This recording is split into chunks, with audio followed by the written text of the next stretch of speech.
The Catholics of Oz is brought to you by the Star Quest Production Network and is made possible by our many generous patrons. If you'd like to support the podcast, please visit sqpn.com/give. You're listening to episode 13 of The Catholics of Oz. The Catholics of Oz is a show where we discuss faith, culture, and what's been happening from an Aussie perspective. Whether it's synods or science, apostolates and apps, providence or productivity, you can hear it right now on The Catholics of Oz.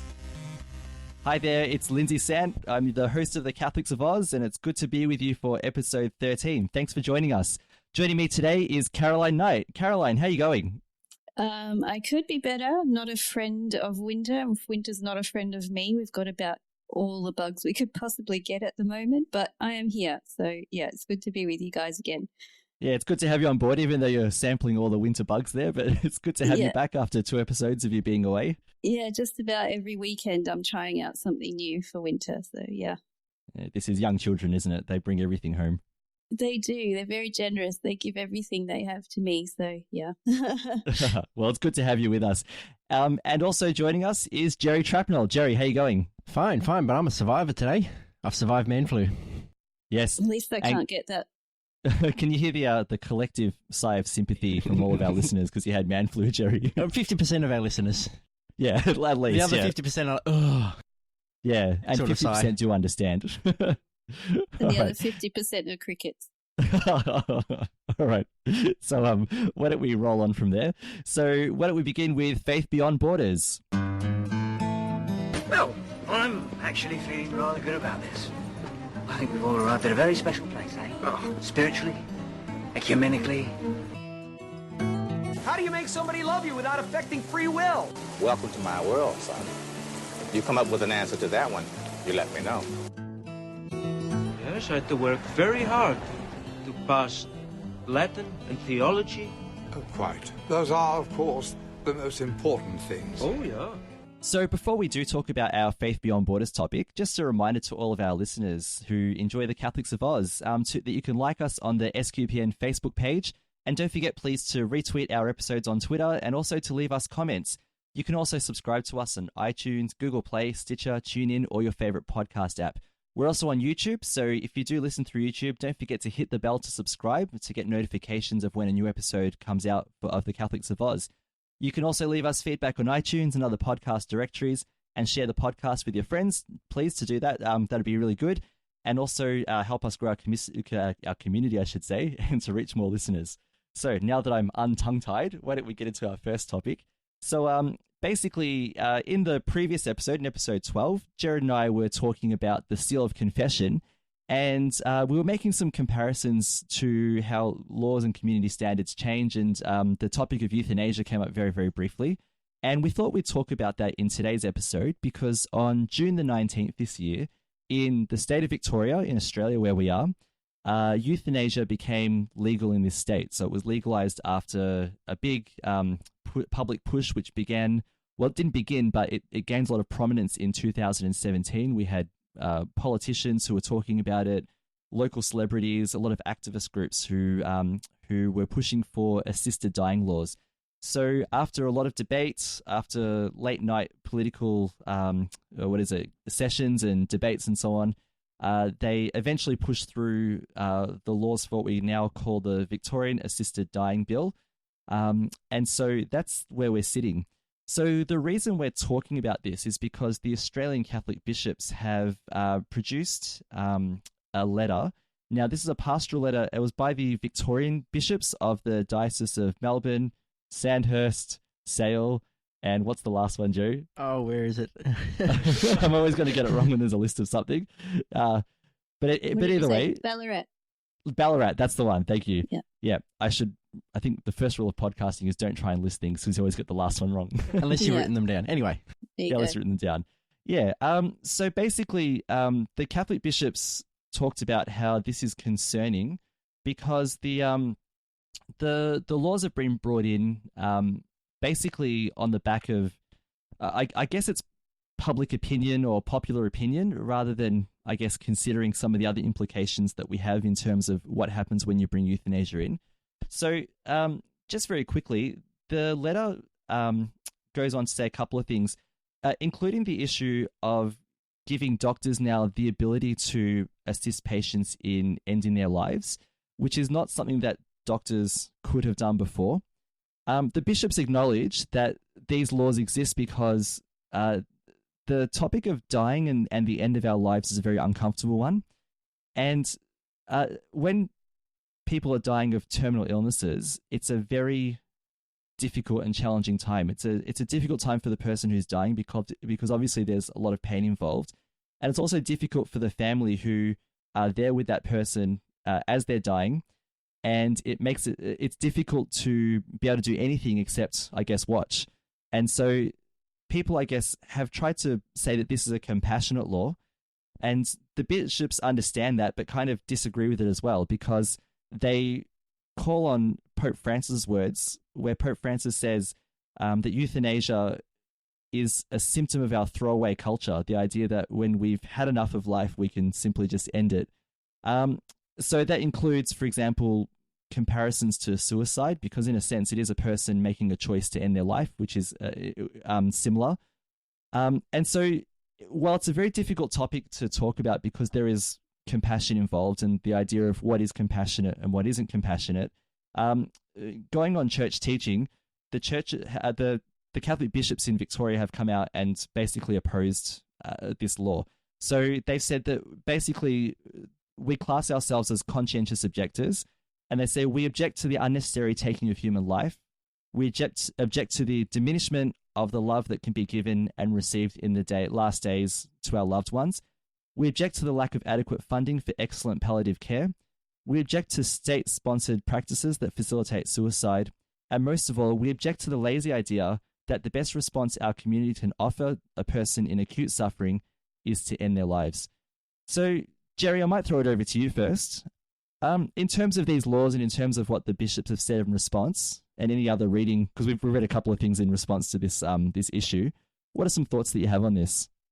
One of the things that same website leads on to is ways you can, well, they say conscientiously object, but ways you can go about approaching the fallout from this, because obviously, the Catholic community here was obviously against it the whole way through, and now it's still passed and become law. But I suppose that doesn't mean we have to then just roll over. Like any, we don't have to roll over and just let it go at that.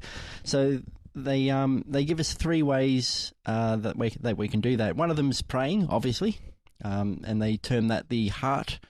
The conscience objecting with your heart, so to pray, not just for the politicians that make the laws, probably praying for the doctors. We'll probably touch on that a bit later about how, because they're going to be affected by this more than anything else, and praying for those who are contemplating this decision, because again, we've talked about changes and that seem like attacks on Catholic teachings before with the Seal of Confessional, and now with this, we've talked about them being made from a compassionate angle, and it's a little harder to fight, isn't it?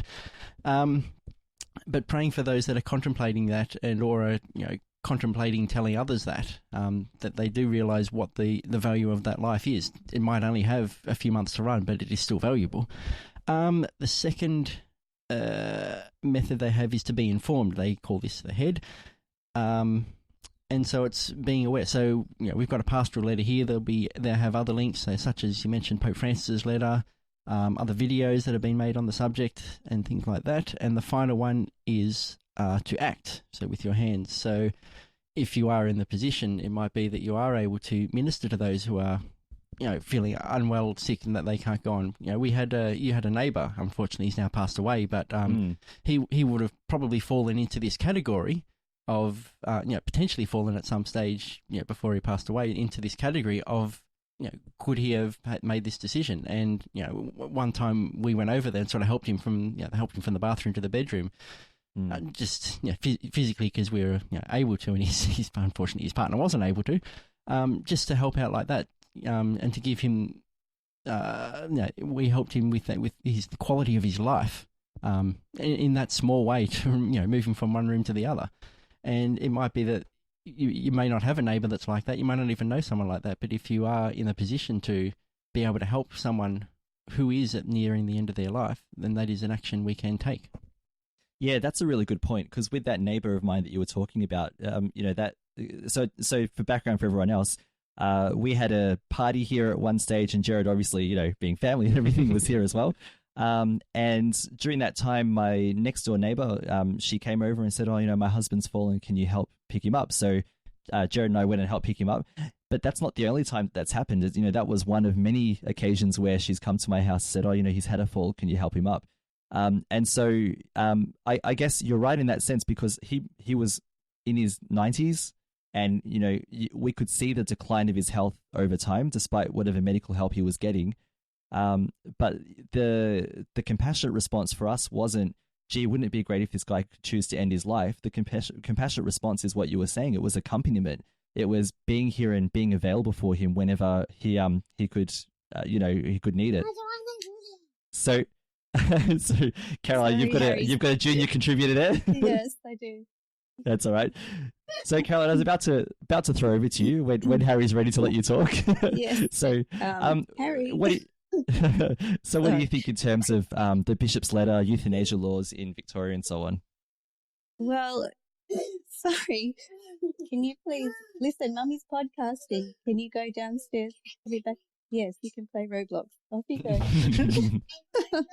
Yes, which episode was that? Play Roblox. It's not working. The Roblox solution's not working. Just 1 second. Okay, good. iPads obtained. And we told all our listeners how good it was. Yeah, we did. All right. Okay. All right. So yeah, the children have their iPads. Okay. This is really a really sensitive issue. Obviously, I've known some elderly people in our lives, grandparents and elderly friends and such who have gone through difficult endings. The end of life is not pleasant sometimes, like the symptoms sometimes, not just pain, it's, bodily functions and things like that go awry. And it's always really hard to see our loved ones go through that. But, I wouldn't want to just end it all of a sudden with a lethal injection or some medication or whatever. What I've seen doctors do, another way they do it, I guess, is to, if they are in pain, is to treat the pain. And then I guess a side effect is sometimes it's an overdosing of pain medication, which isn't directly contributing. It's not, the intent is not to not to kill them, but it's a side effect. You don't want them to go. I found that a little bit distasteful too, to be honest. I didn't enjoy seeing, Lindsay, our dad's uncle, he passed away like that. And, I know another grandmother of a friend of mine who passed away like that. And I found it really hard to deal with. That, that they were overdosing them, on pain medication. And so even though it wasn't a direct killing, it still was really hard to handle. And there's a contrast in the way, like our grandmother at the moment is, she's coming towards the end of her life in Malta currently. And but the care there is different. Like they are actually looking after her really well. She'd definitely be a candidate if she was here in Victoria, if she wanted to end her life, or relatives or whoever gives the permission for it. She would, she's suffering from a cancer and is going through the end of life stages at the moment. But to see the care that she's getting, it's really compassionate, and she's having difficulty functioning, but at the same time, she knows she's being cared for, and it's a kind of comfort for her, and it's a comfort for everyone because we get to go through the journey with her. We're not there, but we get pictures and messages and Skypes and things. So we're going through that end of life journey with her, and I feel like that's more of a compassionate way to go than to just end it. Even if you just leave the religion out of it, and I just feel like it's really, Yeah, it's too an abrupt way, and it's a horrible way to just, you put down a dog. I had to do that once, and I still suffer from that. I find that really hard to do, let alone, a beloved relative of mine or beloved friend. So, yeah, no, I can't agree with euthanasia for sure. Yeah, and it's interesting you bring up, our grandma, she's in Malta, just so everyone knows. And so we're seeing our family accompanying her because they're with her every day. And yes, we are getting, we've got a little Facebook Messenger group of all of our Maltese family, and so they're sending us pictures of her every day, and talking about her condition. Some days she's better than others.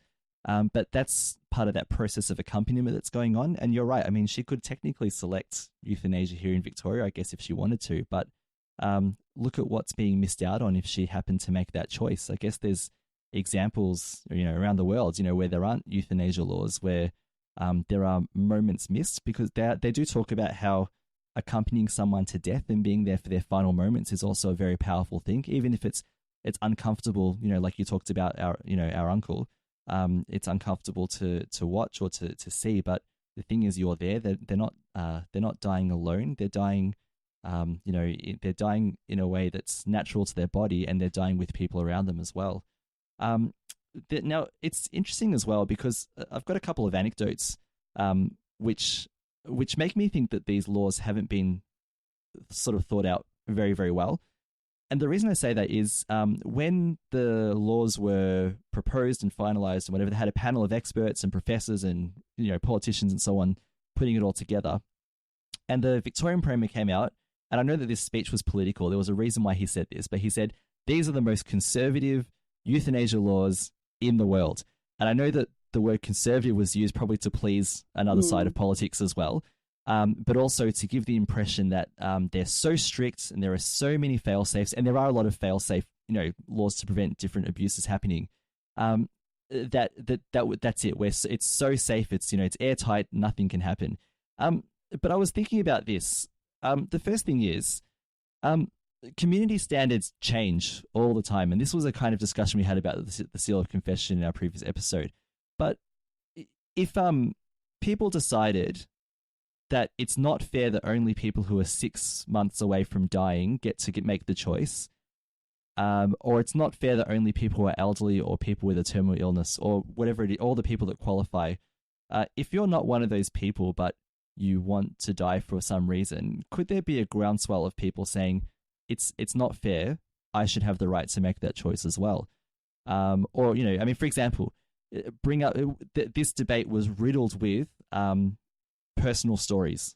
These were the arguments that were made. The ethical arguments are basically ignored, and it was personal stories. A politician would get up and say, my father was dying of this. Someone would say, my mother was dying of this, my auntie, whatever else. These were the arguments that were made, and because they really hit the heartstrings, they really call for a compassionate response, that it led a lot of the public, I think, to think the automatic response should be let people make the choice to die. They don't deserve to die in pain and so on.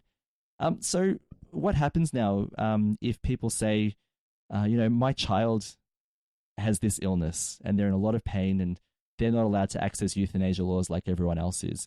We know that some places around the world, some parts of Europe, are talking about mental illness being my life is unbearable because of mental illness. I should be allowed to make that choice as well. So what do you think, Jerry? Do you think there's a slippery slope that we should be worrying about as well? Yep, it's just as we've talked about previous episode. There's always, you open the door for it, and then more and more will come through. The more and more you get the option of more and more coming through. Similar happening with abortion. Fortunately, I believe there's been some pushback in some quarters about it. At least, finally, overdue, but a side issue that bothers me. But what then gets classified as being eligible can certainly change. Along with not along with the times, but you know what I mean. that when more people say I want this available, then they get their headlines and their space, their media space, and then there's an option to change. Okay, well, compassionately, these people are still suffering too, so let's include them in this, and then broaden the spectrum a bit more. And then all of a sudden, from what it was as the most conservative in the world, are we going to have the most liberal in the world, like we do for abortion? Yeah. What if they were so like they're so conservative now, but even if they were liberalized, they were still considered conservative compared to the rest of the world. That'd be a strange position to be into, wouldn't it? Yeah, I think yes, I do agree. I think there's a danger when you open the door for something that it keeps going, and it's been proven in the past where there's been positions that have been not an option before for ethical reasons and definitely religious reasons. You can't deny that there's obviously a religious underlying in our perspective as well, but even just for ethical and dignity reasons.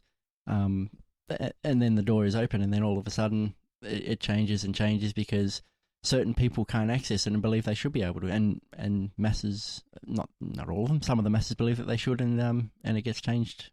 And so it's going to be a wait and see. Comes back to the first way we can conscientiously object is to pray, and hopefully they'll have some effect on those who we pray for. Yeah. Now, here's another one. So the bishops in this letter, they hope for a time where euthanasia will, basically, I'm putting words in their mouth, but they essentially hope for a time where euthanasia will become redundant. And they're saying because if palliative care, so palliative care is the idea of pain management for a person who's terminally ill. And this can be at home or in a nursing home or in a hospital bed, depending on the type of illness and so on. So the argument is if palliative care had more funding, if they paid more attention to it, because right now the funding it's there, but it's tokenistic, because really euthanasia is the preferred option. So if politicians prefer euthanasia, they're not going to pour a whole lot of money into palliative care. So they were hoping that that if with proper funding of palliative care, that euthanasia would exist, but it would be redundant. People wouldn't choose it because pain management would be better. Now, just a story for both of you. So I'm teaching ethics in my year 11 religion and society class. And so because euthanasia is a current issue, we've been talking about it. And I got them to stand up in a line. This is a typical teacher activity. Stand up in a line down the middle of the room. And then I said, the left side of the room is I agree. The right side of the room is I disagree. The middle of the room is I'm not so sure. So the first question I said was, the Victorian assisted dying laws are fair because they help people who are dying and it's compassionate, etc. So most of the students went to agree. We agree with euthanasia and so on. Maybe 3 or 4 went to the disagree. So then I got them all to articulate their positions and whatever else. I said, all right, now I'm going to throw a spanner in the works with all your arguments. I said, so imagine now that our pain management is so good that we can just about eliminate pain to the point of a person's death. I said, do you still think we need euthanasia? They either went to the middle of the room or to the I don't agree with euthanasia anymore. So, Caroline, do you think that community standards could change if palliative care was given more support? Yeah, I mean, I guess it depends on the way that you direct the community's thinking, isn't it? Because everybody at the moment's pushing for euthanasia, and people tend to get on board. Yeah, euthanasia is a great idea. Yeah. Look at all the people suffering, and the politicians standing up. My person, my relative, was suffering, and if we had euthanasia, we could end the suffering. Or this was suffering, and so kind of. It seems, and through the media and all the rest of it, how people become influenced quite easily. So perhaps if we had a push towards palliative care and, we'd release good stories, of lovely stories of how people are taken care of until the end of their life, they have a nice journey, and, relatives have stories of how they were able to be there and, be there until the end. And, maybe a relative was unable to be there, but that person lived long enough so that we could experience, the last few hours or, things like that. Perhaps, people's minds could change. Unfortunately, people's opinion tend to sway with what the politicians say and with what the media tends to push on us, and I think that's a big part of it. So I definitely think that there is a place for it. And I mean, just as a side note, something interesting, we're talking about, euthanasia here where, it's a good option.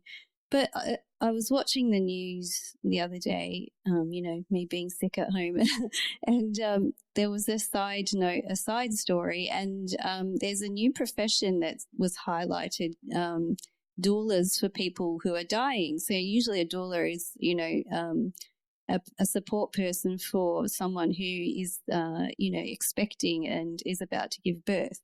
But these people were professional support people for those who are approaching death. And so they would support, say, like the close family members to this person who is approaching death. And so they would help them go through all the arrangements and, all the care that the person would need towards. It's not so much palliative care, but, the person knows they're dying and they're kind of supporting them to the end. And there were a couple of nice stories that came out, through that. And I thought that's kind of nice. I mean, it wasn't a religious thing at all, but it was just a profession, this person being a support for someone else who's not part of the family, but who could kind of help them think through all the things they need to do, and to kind of discuss, maybe their funerals and things like that, but also to just be there as an extra support, and I thought that was kind of really nice. And so it's a funny contrast between, the government kind of pushing euthanasia and these groups, pushing euthanasia. And then there's this kind of little side industry that people didn't even really know about. Well, I didn't know about for sure. Support people there to help people go through that dying process. So, that's. Yeah. It seems in the political sphere that there's only one answer to every problem. So in this case, when a person is dying, euthanasia is the answer. Not palliative care, not having a support person or an industry of support persons, just, give them the option to die and that's it. So Jared, I'll throw it over to you now.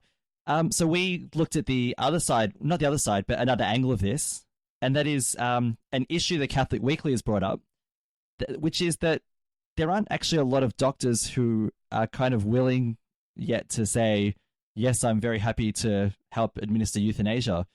So there may be a shortage of doctors, at least initially, who are willing to not distribute, but to assist with euthanasia. So what facts, what things did the Catholic Weekly find out in its investigation? All right, so it does seem to be referred back to the Hippocratic Oath, in which the doctors do everything they can to help a person, and that seems to fly in the face of that oath. And quite clearly, we already knew that. This article puts it into more detail, especially the level of uptake in Australia. So, for example, I think it was St. Vincent's Catholic Hospital said they're not even going to be providing it, whereas others are going to want to provide it, but they don't, it seems, have had the uptake of doctors who have so far expressed interest in doing so. Now, it's still early days, I guess, so that may change in the future, but I think they said of, 15,000 registered doctors. Now, let me see if that's just one hospital or across the state. So across the state, 15,000 general and specialist doctors. Only 89 have logged on and viewed the mandatory training, which is 6-hour online video.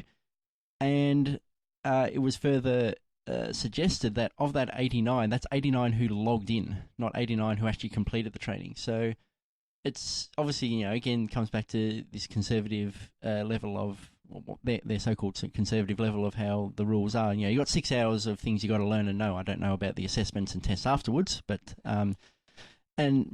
that it's suggested that so far only 18. That's a tiny percentage of doctors that are able to. And you mentioned earlier that you got to have two that are willing to sign off that this is the way to go. So they did say there's sort of 3 levels or pathways. So there's the actual administering of the I think it's a lethal drug. Yeah, lethal 100 ml dose. It doesn't say what it is, and I don't think I need to know, or anyone else does. Yeah. So that's pathway A. Then there's partnership, which is pathway B, and then there's just provision of information, which is pathway C. So 3 sort of levels. Monash, which is the largest one, and where I think all 3 of us have had our children in the Monash system, have said they're not going to go. So far, they're not going to go past pathway B. I mean, we're not going to be. I don't believe we're going to be finding out firsthand what they're going to be doing. But I mean, across the state. So yeah, here it is here. Of Monash has 2,700 doctors. As I said, one of the largest. Only 15 have even expressed an interest being involved. And so as I said, it's still early days, but there's not a whole lot of interest across the board in actually making this a part of their work. Unlike the abortion laws, which required doctors to participate, this one is opt-in. And so far, there's not been a lot of uptake in that, which, they studied for that many years. Maybe the doctors know a thing or two. Yeah, and actually, during the debate, the Australian Medical Association, the Victorian branch, actually recommended that we don't have euthanasia laws in Victoria, but of course, being against popular opinion, they were roundly ignored, which was interesting. Just another dimension to this, guys. The notion of elder abuse, the idea that basically elderly people who are quite ill or who are quite frail, who can be coerced by family members to, for example, to leave inheritances. We know that this has happened in Victoria and in Australia because there have been lots of news stories about elder abuse. Now, this is before any discussion about euthanasia, where elderly people have an inheritance to leave and their family members have said to them, leave me this much, or I will not be there for you in your dying days. Or if you want to see us, you need to make sure that, that you give us some of this inheritance, now. We want this much money now, whatever. Now, this isn't every family. I've got to get this, make this point. However, we know that like elder abuse does happen. So one of the recommendations that was made to couple with these euthanasia laws is that the laws, or I should say the penalties for elder abuse are increased a lot. So that if anyone is found to try and coerce a sick person into euthanasia, they'll be punished really badly by the laws, jail terms, all that kind of stuff. Now that sounds really good, but how do you find out if elder abuse happened? How do you work that out? Like there are so many prime things... witness isn't going to be around anymore. No, they're not. That exactly. There are so many ways if you are careful enough that you could pressure an elderly person, whether it's on inheritance or whether it's taking euthanasia, without that ever being found out. So I worry that anyone who might be tempted to think about that road of pressuring elderly people to take on euthanasia, that they might, because there are certain things that you might be able to say or do to someone that couldn't be found out. So I think, look, my assessment overall, and yes, all right. So like you said before, we do have a particular Catholic perspective on euthanasia, but I don't think that there is a safe setting that you could have for any kind of euthanasia law that isn't open to change in the future because of changing public opinion, that doesn't stamp out elderly abuse, that ignores palliative care. I don't think that that euthanasia really takes these on board. I also just want to quickly mention that the change in language, it used to be called assisted suicide, but then of course they kind of realized, whoever was working this out said, well, we can't really use the word suicide. But for years, we're talking about a long time, they were talking about assisted suicide. And then it became assisted dying because, of course, what you do to make something terrible sound better is you soften the language. Yeah, and we can see, there's all kinds of, bodily autonomy is used for all kinds, talked about the abortion debate before. It's used for all kinds of debates. So is there anything else that we wanted to say about this, Caroline, or do we want to wrap it up and move on? I think we've said pretty much everything. Yeah. All right, and Jared, any final points you wanted to talk about here? One thing that did sort of come up, which I didn't really get to, is that, yes, we've talked a lot about the, I suppose, a bit about the doctors and a bit about the palliative care and the pain, but one thing I think that might help someone choose, and you sort of touched on it with the elder abuse, is that someone's more likely to want to keep going to the rest of their life, to the end of their days, as their life is intended to, if they've got people around them. If your prospect of 6 months to live is filled with no one but maybe the occasional doctor or whatever coming through to check your temps and levels and administer medication, and that's all you got, well, what have I got to look forward to? But if you have, on the other side, you got someone whose family will, visit them, they're in a place that's sort of central to maybe children or grandchildren or whatever, or friends and family are able to easily access you and actually choose to do so, well, why wouldn't I want to keep going? I might be in pain, but at least I can face it with this team of my closest family and friends, my life's work, if you like, behind me.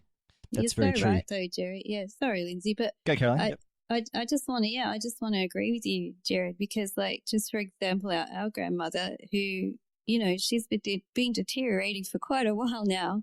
And everybody, the doctors, she's got, just a really short while to live. Oh, she won't make it till tomorrow, or she won't make it till next week. She's been going on for months, and she's so happy because they even get a smile out of her. They get a wave out of her. They get a few words out of her here and there. And we are getting the most beautiful photos of, our family and her sent to us, which is just, it makes everybody feel good, including my grandma. So, yeah, I completely agree, Jerry. And I think following on from that as well, at the time when someone might get something like this, and I've got no experience really of it, but someone who gets news like that you've terminal, there's probably two ways you can go. One is the path of regrets. I wish I had done. And the other can be the path to releasing the fullness of the life that you've got left. So everything that you can do, you are able to do because, you've still got that, 3 months, you've still got 6 months, whatever, you've still got that time left to make sure you don't feel you have to have regrets. You don't have to look back and say, I wish I had. You can say, I think I will, I want to, and you've still got that time to do it and to choose. But it does come back to the individual as well, because that's where the decision lies, is that they still want to see people, they still want to know what's happening, that they are still involved in the world, even though they might soon be departing. And if we can encourage them to want to do that, that is our role, I think. Yeah, well said. Yeah, well said. Absolutely. And you know what? I think we could keep talking about this because there's other things that we haven't covered yet. But what we'll do is we'll put the links to what we've discussed in our show notes. So, for example, Jared talked about the heart, the head, and the hands approach. And there's a lot more information in that document that Jared's got, including also catechism links, that the Catholic Church's stance on euthanasia and the reason why the Church opposes it, and all kinds of other things. So why don't we move on now? So Caroline, we'll throw it over to you, and we'll talk about science. What a fine day for science. You have any hobbies? I collect spores, molds, and fungus. Can you reverse the polarity? I'll do my best. Science, science, science, science, science. Science, science, science, science, science. Yeah, I like science. So Caroline, we're in your hands today. So I'm going to do my best to try and get these right. But I think the first thing you were going to talk about was the possibility of microbes being able to live on Mars. Yeah, this is really interesting. I mean, this is not a new topic, but there has been a new study conducted. So do we think that possibly Mars can support microbial life, and could it be possibly hosting life right now? Well, let's look at this. So Mars has an extreme environment, okay? So its daytime temperature only gets to about 20 degrees Celsius, and then at nighttime it's about negative 125 degrees Celsius, okay? Now, Caroline, I've seen The Martian, so I know what the weather on Mars is like. I've seen it on a film, so that must be true, right?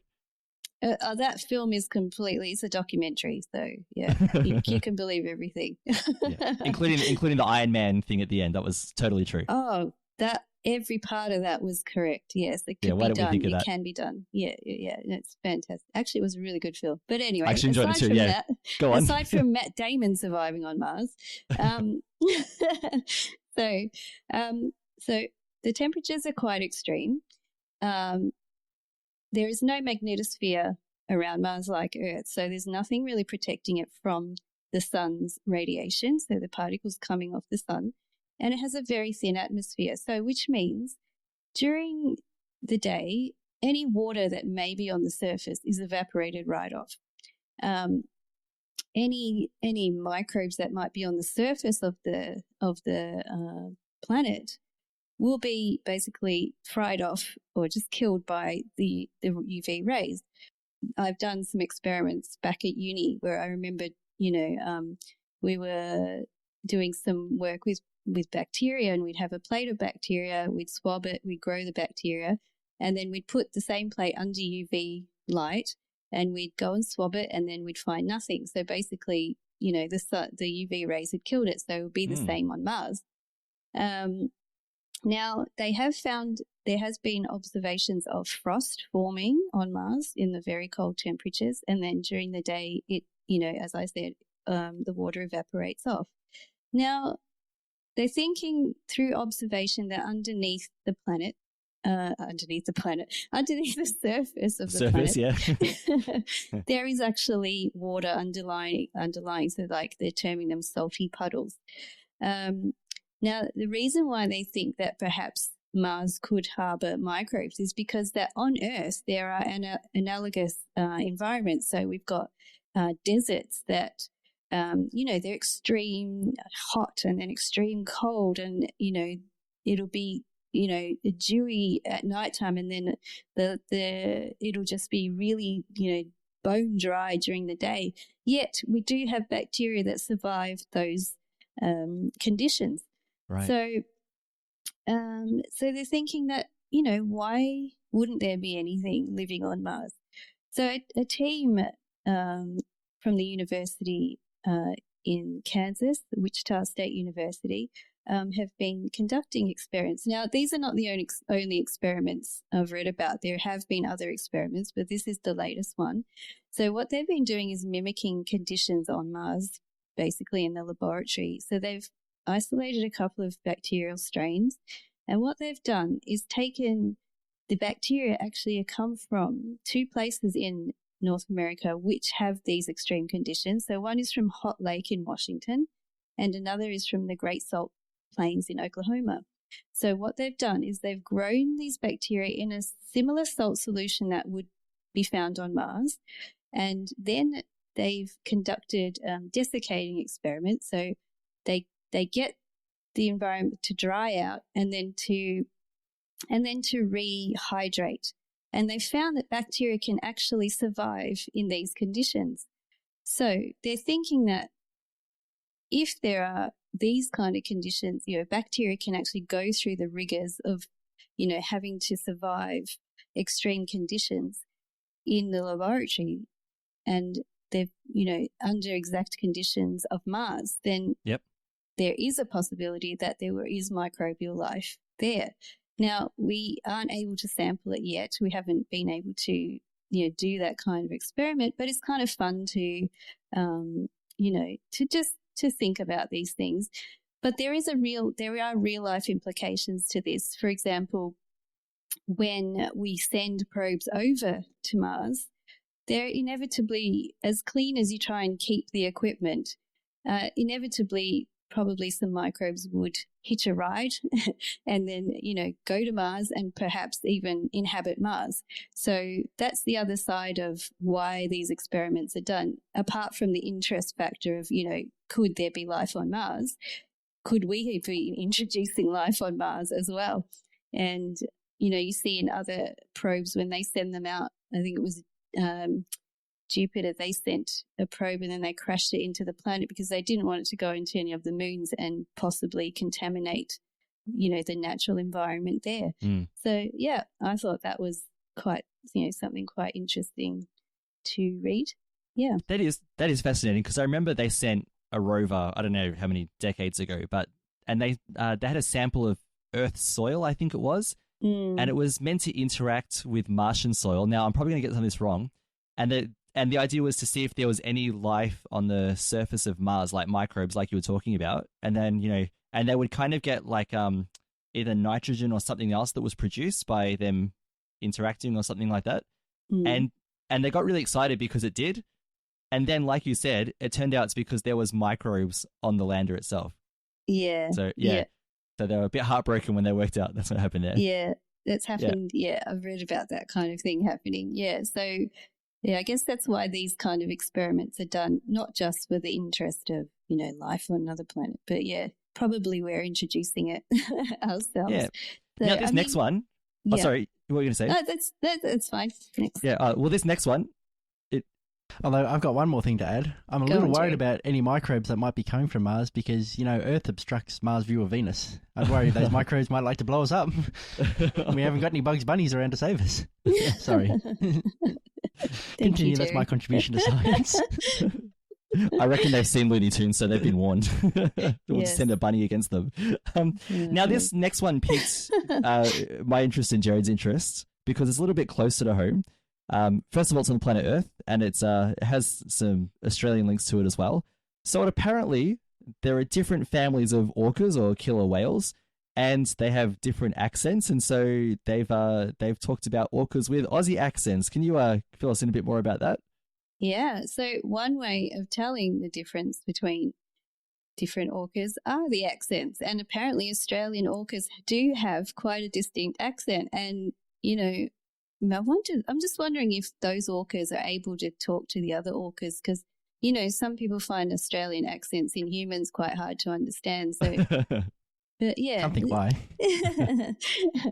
But yeah, so there's a researcher named Beck Wellard, and she's as part of Project Orca, she's studying at Curtin University. She studies the how these killer whales communicate, and she studies specifically a group of killer whales off the southwest of Australian coast in Bremer Bay. It's about 50 kilometres offshore, and she studies these killer whales between January and April when they're there to feed. And they actually feed on other whales, which I didn't know they do. I thought I'd just seen them, you know, jumping up on, you know, the Arctic, catching seals and things like that. But I didn't actually know that they actually feed. They feed specifically on beaked whales, and they actually caught them feeding on blue whales, which they'd never seen before. So these killer whales actually really live up to their name. So you wouldn't want to be anything that they want to, you know, eat. Are killer whales like the outcast whale in the whale community by any chance? Well, yeah, they must be because they don't really eat krill and things like other whales, do they? Well, they've got a seafood diet, don't they? They actually do. Seafood if they eat it. Oh my gosh. I saw that one coming. In both sense of the term. Yeah, very good, Jerry. Anyway, thank you for your contribution on both topics. Anyway. I haven't finished yet. That was an Australian joke, please, and I'm sure. Please go on. Yeah, I'm sure Australian killer whales all tell that joke as well. I bet they do. I bet they've got a great sense of humour. Anyway, so Beck Wellard, what she does, she's actually studying their calls. So she compares calls that she's recorded in northern hemisphere whales, and she's run them through an acoustic software program and has compared the two calls, and she can see actually a difference in like the waves and the frequency and the duration are the terms that she's used of the calls. And she says that, you know, if we just hear it, we probably won't pick it up. But if you actually look at the frequencies, they're actually different, and they may have, you know, and she said that the Australian whales actually have a bit of slang, just like Australian, you know. So they've also got some funny terms for things that other whales may not understand. So particularly she compared them to the whales in Norway and Canada. So yeah, she said that they have different calls, different clicks, different pitches, and so which differentiates the way they speak to other whales, and this is actually passed down to their offspring. So it's a continuous thing. The whales do communicate with their calls to try and locate each other and, you know, to tell each other different things, just like, you know, any species who communicates with each other. The interesting thing now, as a further study, she would really like to perhaps study whales in different regions of Australia to see if it's further broken down. So I guess perhaps other people who are not in Australia may not realise that, you know, Australians do recognise that Australians in different states do have different parts of language that absolutely are used, yes. And the accents are slightly different, and, you know, attitudes may be slightly different, you know, just like it would be in say countries of Europe, because Australia is such a large landmass, you know. And so, you know, we do have slightly different ways, of speaking and actually talking and thinking. So she's just wondering now, she would like to go into to study further the different populations of whales around Australia to see if it's the same in whales as it is, for humans. Oops. Yeah, that's really fascinating. It's funny the example that you were talking about how different Australians have different accents, because just on a side note, I watched a documentary. It was like a linguistics documentary, and they were talking about how different Australians definitely have different accents depending on where they've grown up or what their background is or which state they're in. So some Australians actually have a very British accent as well. Mm-hmm, mm-hmm. Some Australians articulate different letters. Like you might hear, for example, when they say words, some Australians don't make the letter T sound in their words, but then some do. And it's really interesting that they analyze the different accents in Australia, and they picked up like lots, not just like 2 or 3 or 10, but they'll pick up all these different accents that Australians have. So, and I'm guessing that's, like you said, in different parts of different countries around the world, it would all be very similar too. And I was just wondering if, because I know that that Dr. Beck from this article, she has a hydrophone, which is a microphone that goes underwater. Mm-hmm. I'm just wondering if she drops underneath and she hears the killer whale going "G'day" or something like that, or throw a shrimp on the barbie. Absolutely, yeah. There's a Paul Hogan one there somewhere, of course. Yeah, all the classic Australian lines. Yeah, totally. That's very cool. Yeah. All right, well, thanks for sharing that with us, Caroline. And guys, we're about 50 minutes into this episode, so we might just go with with some of our final things. So I wanted to do a bit of follow up about some things that we've talked about in previous episodes that have come up in different places. So first of all, we've talked in a couple of episodes about Notre Dame Cathedral and about the fires there. So just recently, only a couple of weeks ago, they actually had Mass in the Notre Dame Cathedral again. Now, it wasn't in the main part of the cathedral. It was kind of more in a side chapel because it's not safe to be there yet. But it was just awesome to see that they had Mass going on, and it was priests and other people in hard hats just having Mass. And the construction workers too. Yeah, which was really good to see. So good to see they're being safe. Yeah, and it's good to see it's got its original purpose still going. One thing I did notice, so we've got a Sky News article, I found an ABC article, which actually got a hold of the Archbishop who celebrated, and he said, yes, they were all in hard hats, except through the consecration, because, in quotation marks, come on. Oh, really? That's amazing. It was, and with that come on, he was getting his Aussie out there, wasn't he? Totally. Yeah. And the other one I wanted to mention was, in our last episode, in episode 12, Jared and I had a pretty deep conversation about the seal of confession, because the seal of confession and laws to make people mandated reporters, so including priests, where they would have to report something that they heard in the seal of confession if it was about child abuse. This is an issue that's happening here in Australia, but it's also an issue in parts of the United States as well. And on our SQPN network, in episode 53 of Let's Talk, Father Corey and Father Chip were actually talking about that, and they had I would say, an even more comprehensive discussion. It was interesting that we had some very, very similar lines. I actually thought that maybe I was being a little bit conspiracy theorist and crazy by saying, if priests had to report the crime of child abuse if they heard it in confession, would they also then have to report a bank robbery or something else? But those guys kind of went along those lines as well. Mm-hmm. So have you guys had a chance to listen to that at all? Yeah, I have, yeah. I think, go, Kara. No, I was listening, and I kind of agreed with what they were saying. What would happen, okay, like euthanasia, like all the other laws, we start off small, with child abuse. I mean, not saying child abuse is a small thing, but we start off with one, and then what happens? Do we expand it to, all other crimes?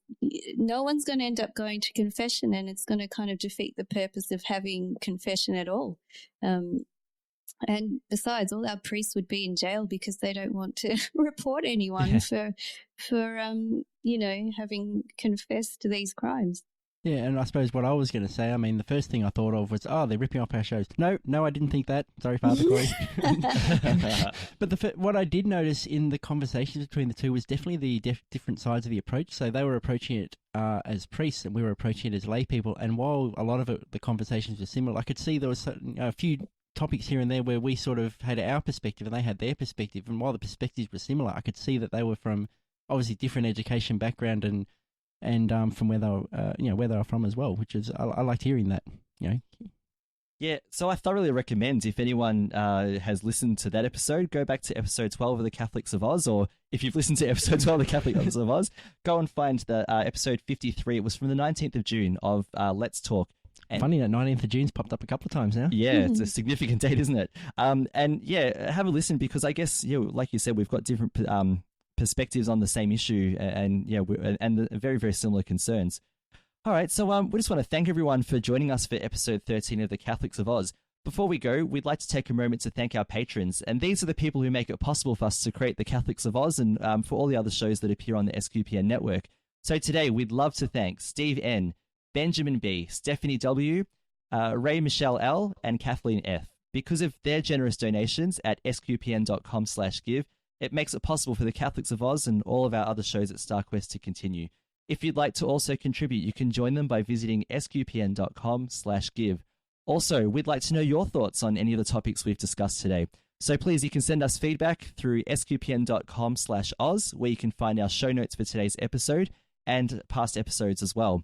You can also visit our the SQPN Facebook page, which is facebook.com/StarQuestMedia, and join the conversation there. And also, we have a Catholics of Oz Facebook page, so please join us there at facebook.com/Catholics of Oz, and you can discuss the latest episodes there and tell us what your thoughts are as well. You can also reach us by email at catholicsofOz@sqpn.com, Oz spelt OZ. And so we'd love to hear from you. Don't forget also to subscribe on your favorite podcast player so that you can get more episodes of the Catholics of Oz. Jerry, thanks for being on the show today. It's been great. Thanks for having me. And Caroline, thanks for being on today as well. I finally made it back on. Yay. And once again, I'm Lindsay Sant, and thank you for listening to the Catholics of Oz.